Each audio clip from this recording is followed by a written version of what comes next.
Hi, I'm Gail Sokol, and on today's show, we will be talking about the Great Genoise. Welcome to Baking Radio. Learn the art and science of baking with author, educator, and award-winning chef, Gail Sokol. Whether you've been baking your whole life or you're brand new to the world of baking and you're looking to build your confidence and learn new skills in the kitchen, you're in the right place. This is Baking Radio. On today's show, we'll be talking about a sponge cake known specifically as the Genoise, or a French sponge cake, sometimes even known as an Italian sponge cake. Are you confused already? Because I am. I did a show originally in season 1 on sponge cakes, which are also known as egg foam cakes. These are cakes that get their leavening using eggs and the air that is held by them. There are 2 types of sponge cakes. There are separated sponge cakes, or separated egg foams, and whole egg sponge cakes, or whole egg foam cakes. Very, very confusing. Please listen to that show for more on sponge cakes in general. But the cake we'll be talking about today is a special one. It's called the Genoise. I like saying it because it sounds so French. And you know what? It's really not French. It really started in Genoa, Italy, right? I was shocked when I learned this. But it is known as the French sponge cake. But it also is looked at as an Italian sponge cake, so it's both. So the Genoise sounds so much easier to make because it's a type of whole egg sponge cake. And that means no messy separating of the eggs. No yolk, no white. You don't have to worry about, does the yolk get into the white? Such a to-do, right? But it also contains a small amount of butter, which is very atypical of a sponge cake. So Genoise, although it sounds easier to make because there's no separating, let me tell you, it can be a little tricky. I personally had a Genoise mishap, shall we say, back in culinary school quite a few years ago, resulting in a very flat sponge cake. Think of a television set. Flat screen, that's what it looked like. It never rose. It was a disaster. Believe it or not, I actually stayed after the class and remade it. I was so mad that it hadn't come out properly. Well, first let me give you some background on the Genoise. Originally, like I said, it started in Genoa, Italy, and not France. And it can be used as a building block of many types of pastries, such as a jelly roll or a cake roll, or the famous bûche de Noël. Many of you have heard of that, which a lot of people make for Christmas. And it can be cut into many, many layers if you make it into a layer cake, filled and frosted to make torts, and even a tiramisu cake. Although it has more flavor than a typical sponge cake, this type of sponge in general tends to be on the dry side. And because there's so little fat in it and it's so high in eggs, it tends to make this type of cake, for lack of a better word, rubbery. But I consider the Genoise the Simone Biles of sponge cakes. It is strong yet flexible. And when you whack it into several layers with your knife, it won't crumble. If you did this with a butter cake, it would fall to pieces. So this is a really special cake. Now, typically, many cakes or torts made with a Genoise are flavored with a sugar syrup, sometimes with a liqueur in it. And you use a brush, a pastry brush, and brush each layer so that it moistens as you frost. So you put the one layer down, you put the simple syrup down that's flavored, then you put a frosting down. Sort of adds moistness back into an otherwise very dry cake. Now, a typical Genoise, or a whole egg sponge, starts with whole eggs and lots of them, usually at least 6 or 7. It's beaten with granulated sugar in an electric mixing bowl, and you whisk that at first over a warm water bath. All right, so these eggs are a little, they got to be treated just right. You got to warm the eggs, and warming the eggs does something special. It increases their volume as they're beaten. So if you have listened to some other of my podcasts in season 1, warming eggs breaks down surface tension.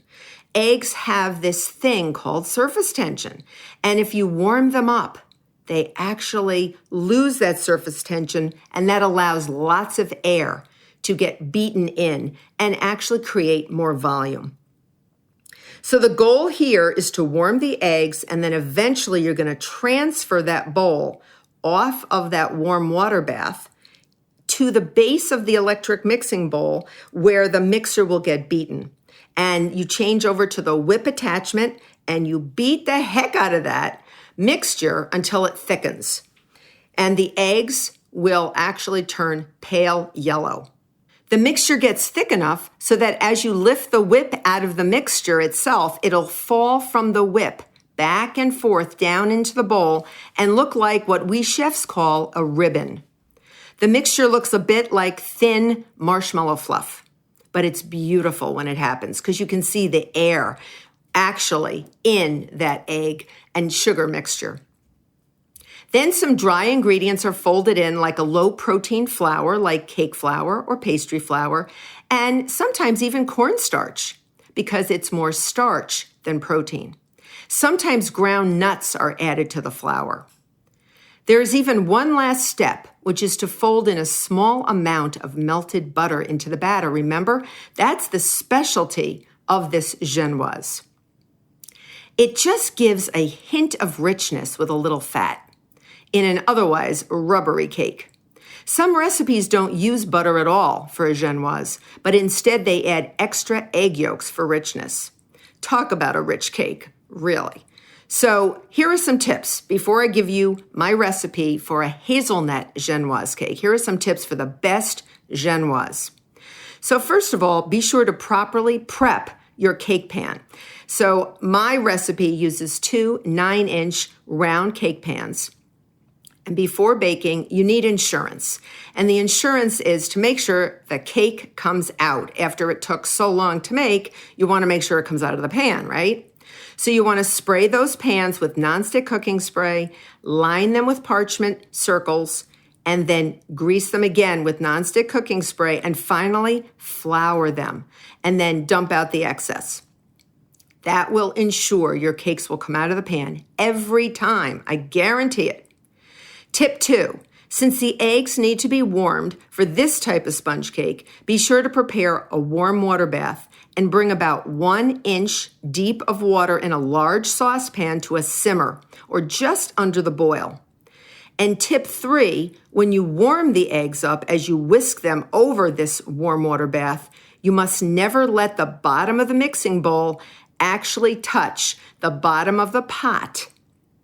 You don't want your eggs to scramble or coagulate at all. The goal here is just to warm them up. Remember, you're just trying to get through that surface tension. Great volume is the name of the game. When adding the melted butter, that's my last tip, how you add it really matters. You don't just dump melted butter into this glorious light batter. You want to place a dollop of batter into the melted butter first to lighten it up, and then fold the mixture into the batter. So when it comes to mixing different ingredients together, especially ingredients that are whipped with air forced into them like a sponge cake, remember this golden rule. Lighten up a dense ingredient first before adding it to an egg foam, like our egg and sugar fluff mixture.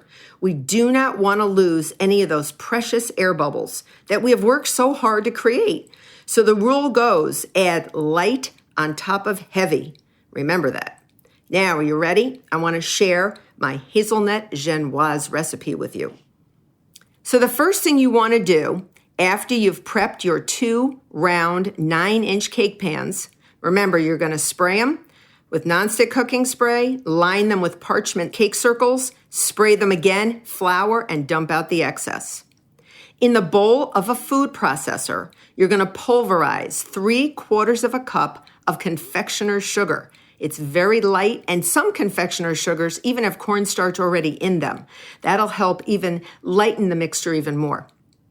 And then you're going to add 3/4 cup of toasted hazelnuts.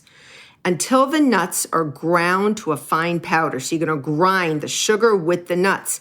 And I'm doing that on purpose because the sugar will absorb any oil that comes out of the nuts so you don't end up with hazelnut butter because that's not our goal. Add cake flour in the amount of 1/2 cup and 1/2 cup of cornstarch. Both very starchy ingredients that will lighten and not add any gluten-forming proteins into our beautiful cake. You'll process this in the food processor for a few seconds to blend, and then you're going to pour the whole thing into a medium bowl and set it aside. In a large saucepan filled with 1 inch of water over medium-high heat, you're going to bring that to a simmer.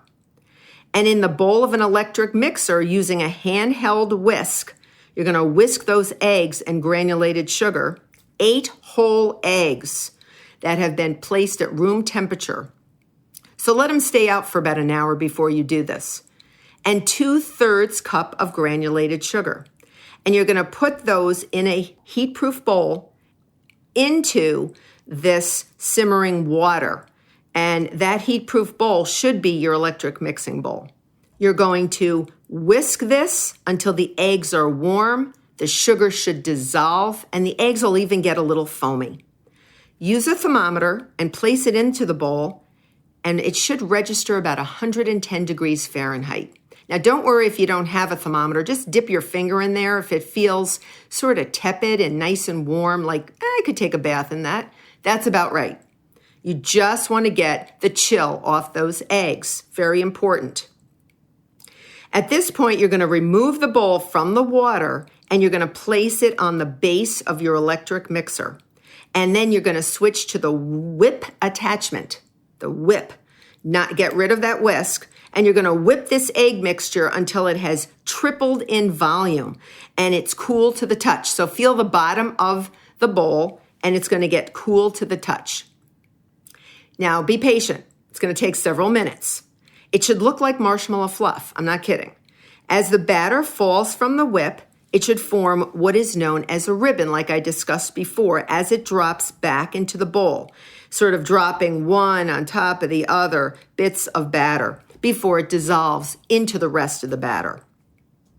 Then you're going to place 2 tablespoons of melted butter that you have kept warm. You could just pop it in the microwave for a few seconds. And you're going to put that into a small heat-proof bowl and place it over simmering water. If you don't have a microwave or you're not able to warm it up, you can keep it warm in that way. Pour the egg and sugar batter into a very large mixing bowl. And then you're going to sprinkle 1/3 of your dry ingredients. Remember your confectioner sugar, hazelnuts, corn flour, cake flour, and cornstarch. And you're going to fold that in with your rubber spatula. And you're going to do that again with another 1/3. And then you're going to do it with the last 1/3 of those dry ingredients. But you don't want to overmix because every time you use that rubber spatula, you're going to sort of extinguish some of those air bubbles from that egg mixture. Then you're going to take that warm butter either out of your water bath if you've had it in warm water or pop it in the microwave. And you're going to take a dollop of batter and whisk it into the butter, right into the butter, into the container that the butter is in. And lighten it, whisk it up. Then you're going to take that lightened butter mixture and pour it right into the batter and fold it quickly and gently with a rubber spatula. I think this is where I went wrong in culinary school. I was a little too heavy-handed, shall we say, and I think I got rid of a lot of egg foam that way, or air bubbles. Then you're going to take this batter and evenly distribute it into the prepared pans. They will each be filled a little over half full. Then you're going to bake the cakes for 18 to 22 minutes in a preheated oven of 375 degrees Fahrenheit. The cake should be nice and light brown, and a small sharp knife inserted into the center of the cake should come out clean. And the cakes will be springy to the touch when you gently press on them with your finger.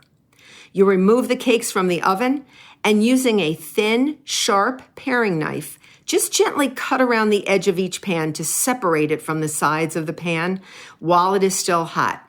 Then you cool the cakes in the pan until the pans feel lukewarm and remove them, and you've got yourself a beautiful layered genoise. So that's it. It's not that hard. I think you can do it. I thank you for listening. And on next week's show, we're going to be discussing how I transformed my molten chocolate cake recipe to be gluten and sugar-free. You can follow me on Facebook, Instagram, my YouTube channel, and my website, chefgailsokol.com.